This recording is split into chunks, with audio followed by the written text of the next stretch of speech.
કેશોદ સરકારી ગર્લ્સ હાઈસ્કૂલમાં રોજગાર કચેરી દ્વારા ભરતી મેળાનું આયોજન કરાયું હતું, જેમાં કલોલ સ્થિત ટેક્સટાઇલ ગાર્મેન્ટ સેક્ટરની કંપની અરવિંદ મિલ માટે મશીન ઓપરેટરની ખાલી જગ્યા હોય આ ભરતી જોવામાં 70 ઉમેદવારો હાજર રહ્યા હતા, જે પૈકી 13 ઉમેદવારોએ ઈચ્છા દર્શાવતા સ્થળ પર જ નોકરી માટે નિમણૂક પત્ર આપી દેવામાં આવ્યા હતા, જ્યારે અન્ય ઉમેદવારોએ નોકરીની ઈચ્છા દર્શાવી પરંતુ તે માટે તેમણે થોડો સમય માંગ્યો હતો।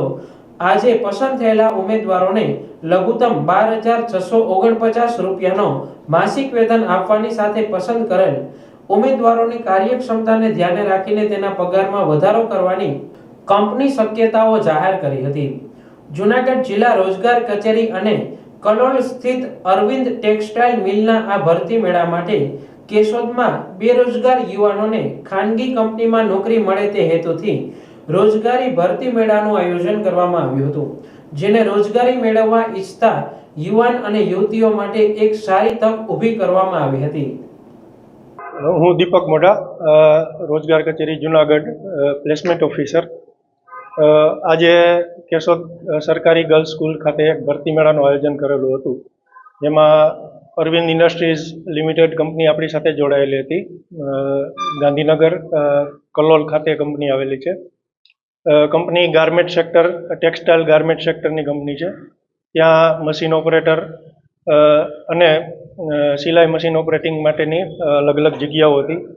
તેમાં પુરુષ ઉમેદવારો માટે 12,649 રૂપિયા મિનિમમ વેજીસથી સ્ટાર્ટિંગ સેલેરી છે। મહિલાઓ માટે પણ આ પ્રકારની સેલેરી છે। પ્લસ કંપની બીજી ઘણી બધા બેનિફિટ આપે છે, જેમાં ક્વાર્ટર્સ છે, રહેવાની સુવિધાઓ છે, જમવાની સુવિધા છે, ટ્રાન્સપોર્ટેશન છે। રોજગાર કચેરી અવારનવાર આવા ભરતી મેળાઓનું આયોજન કરતી હોય છે।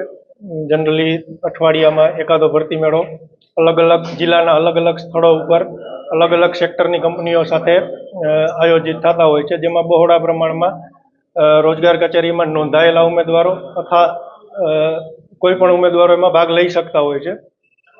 અલગ અલગ સેક્ટરો સાથે અલગ અલગ ભરતી મેળાઓ કરતી હોય છે। આ વખતે કેશોદ ખાતે ભરતી મેળાનું આયોજન હતું।